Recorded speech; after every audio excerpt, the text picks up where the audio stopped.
guys. Apa kabar kalian semuanya? Semoga kalian semuanya masih dalam keadaan sehat, tanpa kekurangan satu apapun ya. Welcome back to my channel guys. Hari ini saya buat mobil baru guys. Ayo kita lihat ke dalam.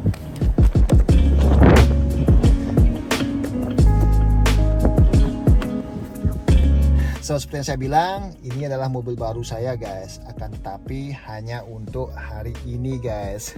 Ya benar guys. Ini adalah mobil pinjaman dari dealer guys ya. Kalau bahasa Inggrisnya loaner car ya. Jadi mobil saya sayangnya hari ini akhirnya saya ingat guys. Padahal ini kejadiannya udah 3 bulan yang lalu ya kalau nggak salah ya. Jadi ada recall guys untuk model spesifik model mobil saya ya. Jadi aneh ya guys ya. Nggak kebayang Lexus pun bisa ada recall ya. Jadi recallnya cukup ngefek ke safety loh. Jadi recallnya itu mengenai pintu, handle pintunya ini. Kemungkinan kalau dibuka paksa dengan sedikit paksa gitu ya, itu ada kemungkinan bakal patah dan lepas. Jadi pintu nggak bisa dibuka. Terus yang kedua recallnya itu kalau nggak salah fuel injectionnya ya, yang kemungkinan bisa stall ya. Kalau kita lagi melaju dalam kecepatan tinggi, stall itu jadi kehilangan tenaga. Jadi bayangin nggak kalian lagi pas ngebut, jadi kayak habis gitu guys bensinnya.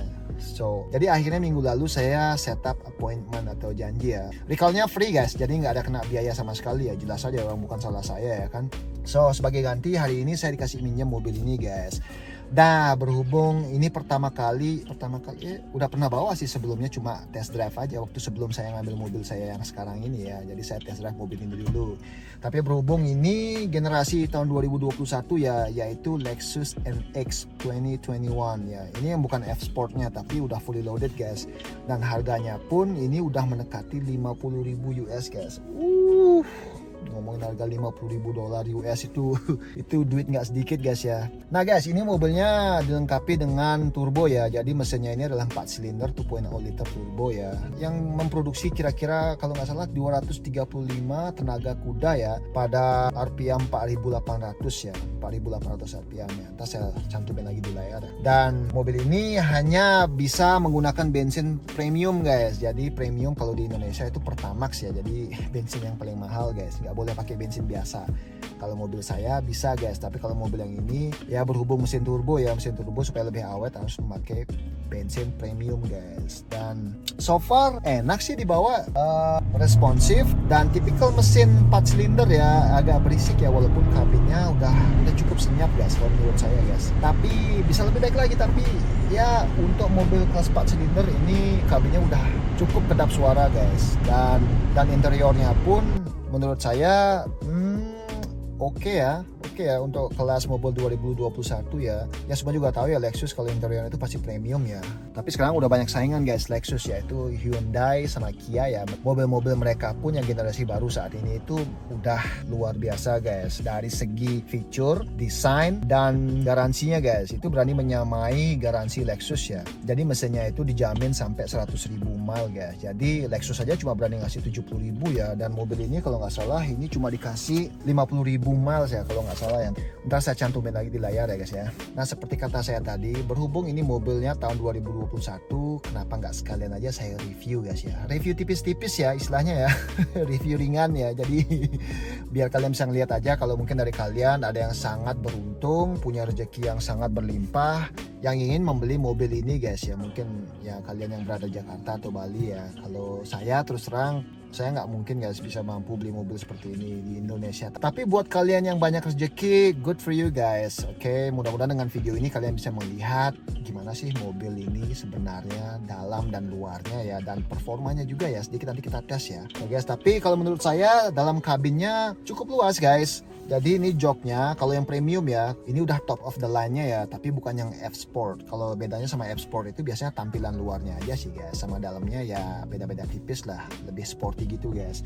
Kalau menurut saya ini kabinnya cukup nyaman ya, kursinya, suspensinya. Tadi nyetir lumayan sempat jadi jalan agak-agak berbatu ya tadi pas lagi nyetir. Suspensinya kerasa enak guys, kayaknya nggak begitu oleng ya, lebih stiff dibandingkan mobil saya ya. Tapi kalau kursinya, joknya ini istilahnya ini kayak kursi balap ya, apa istilahnya bahasa Inggrisnya, bucket seat ya. Jadi kayak ngelipat gitu guys, jadi kayak meluk kalian pas lagi nyetir itu, kayak kalian kayak dipeluk, dipegang gitu guys. Jadi lebih teorinya kalau kalian nikung kencang itu lebih nahan guys, lebih diem badan kalian ya di kursi ya. Tapi nggak enaknya kalau musim dingin ya kayak sekarang ini sih, kalau kalian pakai jaket tebal kayak gini, nyetirnya di kursi kayak gini, ini kayaknya rasanya kayak kekecilan guys. Kalau saya kan tingginya 176 ya cm ya, dan berat saya sekitar 178 hampir 180-an ya. Kalau menurut saya dengan memakai jaket seperti ini terus terang agak kurang nyaman guys, kerasa agak sempit gitu ya. Tapi mungkin juga karena ini hanya pertama kali saya bawa mobil ini ya, terus terang aja ya, karena saya nggak bawa mobil ini setiap hari, jadi mungkin kesan pertamanya aja guys, mungkin lama kelamaan mungkin akan menjadi biasa ya. Dan mobil ini pun udah dilengkapi dengan fitur yang cukup lengkap ya guys ya, dari blind spot monitoring system, parking assist, jadi kamera belakang sama 360 derajat itu aktif ya kalau kalian mundur parkir. Terus ini juga dilengkapi dengan dual climate, jadi bisa kalau si pengemudi ingin hangat, si penumpang ingin dingin, bisa disetting berbeda ya. Dan jok mobil ini pun dilengkapi dengan penghangat dan juga pendingin guys. Nah jadi ini kokpitnya udah mirip seperti pesawat tempur guys ya, cukup keren guys kalau menurut saya ya. Nah fitur-fitur lainnya di mobil ini guys, seperti ini ada sport mode, jadi kalau kalian suka ngebut ya bisa dipakai ke sport mode ya. Waduh ini autofocusnya kok deteksi tombol yang bulat-bulat ya, ini ada apa ini? Aduh. Anyway guys, ada sport mode-nya, ada brake hold, jadi kalian kalau di lampu merah nggak usah mencet rem nih guys ya, jadi kalau kalian berhenti lebih dari 2 detik itu otomatis ngelock ya kalau kalian aktifin ya. Tapi sayang sekali seperti mobil saya, kalau kalian matiin mobil terus restart lagi, ini nge-restart ulang guys, jadi nggak bertahan terus-terusan ya, jadi kalian setiap jalan baru pencet dulu guys, supaya ingat ya, di lampu merah kalian nggak usah nginjek rem ya. Terus ini automatic parking, ini handbrake ya, ini rem tangan ya, tapi ini otomatis nggak usah diapa-apain, nggak usah disentuh ya. Dan ini trackpad ya, instead of apa ya punya saya mouse ya, kalau di mobil saya itu mouse ya, pokoknya nggak intuitif banget guys, nyebelin. Yang ini sistemnya udah pakai touch trackpad ya, jadi lebih baik lagi sedikit guys, tapi saya lebih memilih menggunakan tombol physical ya, jadi benar-benar tombol ya dibandingkan dengan touchpad seperti ini ya, karena ini menurut saya ini adalah sebuah distraksi guys. Kalau lagi kalian nyetir ya, kalau lagi mau rubah setting apa gimana, atau mau milih menu, milih lagu ya pakai ini benar-benar agak riskan guys. Nah terus mobil ini juga dilengkapi push to start ya, jadi nggak pakai kunci lagi. Dan fitur lainnya adalah auto lampu tinggi ya, jadi lampunya auto ya, jadi lampu tinggi sama pendek itu ya, jadi kalau kalian melewati jalan-jalan yang sangat gelap itu biar kalian nggak capek ganti mode ya, jadi dari lampu rendah ke lampu tinggi. Ini fiturnya udah ada di sini guys, jadi otomatis seperti mobil saya ya. Dan ini juga locking untuk diferensial, jadi supaya ngelock ya, jadi roda belakang depan itu selaras jalannya. Jadi fitur ini berguna kalau saat mobil kalian itu stuck ya guys ya, entah di lumpur atau di salju ya, jadi kalian bisa menggunakan mode ini. Dan ada front fast defroster, kalau kaca kalian musim salju itu ya, kalau terlalu dingin ya itu kan biasanya ada ice ya, es ya, setelah salju kalau terlalu dingin saljunya agak mencair jadi dingin, jadi kristal ice lah istilahnya guys, jadi ada fast defrosternya. Mobil ini juga dilengkapi dengan pedal shifter, kalau buat kalian yang seperti saya bilang tadi suka ngebut, suka pakai mode sport, jadi ini mobil dilengkapi dengan pedal shifter guys, udah kayak mobil formula aja ya. Dan bagasi belakang, pintu bagasi belakang ini udah dilengkapi dengan, jadi kalian kalau bawa barang banyak, kalau mobil saya kan sensornya ada di lambang L-nya ya di belakang ya, tapi ini mobil udah ada sensor di bawah bumper belakangnya guys, jadi kalau kalian bawa barang banyak, masukin aja kaki kalian satu di bawah mobil itu guys, ternyata mobilnya ngebuka bagasi sendiri guys. Udah kayak dulu yang pertama kali ngeluarin teknologi siapa ya, saya dulu ngelihatnya di Ford Fusion sih, Ford Escape ya kalau nggak salah, pokoknya jelas mobil Ford ya. Terus mobil ini ya tentu saja ada sunroofnya ya, jadi nah kalau pelek bawaan mobil ini kalau menurut saya udah cukup bagus guys ya, cuma sayangnya wheel gapnya ya, jadi jarak ban sama ke apa istilahnya rumah rodanya itu ya kurang oke guys. Jadi andai saja ini suspensinya lebih rendah lagi sedikit aja guys ya, tentu saja pasti bakal ngefek ke kenyamanan ya. Tapi kalau mau buat mobil yang tampilannya sporty, sekalian aja suspensinya dibuat sporty juga dong, dibuat lebih pendek lagi dikit ya.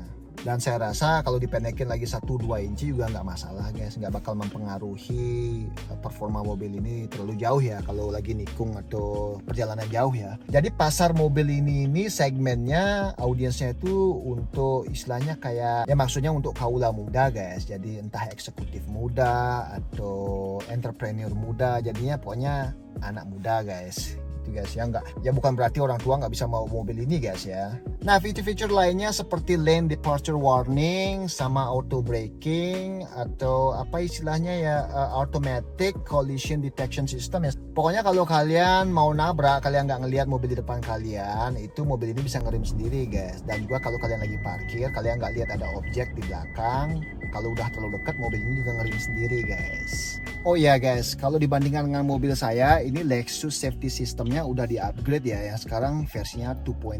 Jadi udah dilengkapi dengan pedestrian detection system sama lane tracing assist. Jadi mobil ini kalau dipakai radar cruise control lebih bagus ngebaca garis di jalan itu guys ya. Kalau mobil saya tuh kadang-kadang sering mabok guys. Kalau dibiarin, kalau nggak diawasin, kadang sering keluar garis juga guys. Pokoknya nggak sempurna ya sistemnya, seperti saya bilang. Jangan terlalu menggantungkan nyawa kalian terhadap teknologi ya. Bagaimanapun juga kita harus tetap sigap kalau lagi menyetir, lagi berada di belakang setir ya. Nah guys, ini kan mobil keluaran tahun 2021 ya. Jadi udah dilengkapi dengan Apple CarPlay, Alexa, Amazon, dan oh ya, Android Auto. Tapi sayangnya guys, ini screen-nya masih belum touchscreen ya, dan masih terasa sedikit laggy ya. Nggak cepet gitu guys, nggak snappy ya. Mungkin hanya perasaan saya aja ya, tapi seperti itu yang saya rasa guys. So, mobil ini catnya udah premium guys. Jadi itu yang menyebabkan harganya lebih tinggi dibandingkan dengan yang base modelnya atau model basicnya ya. Jadi ini warnanya kemungkinan kalau saya nggak salah ini sama persis dengan warna mobil saya guys. Saatnya balik kerja guys.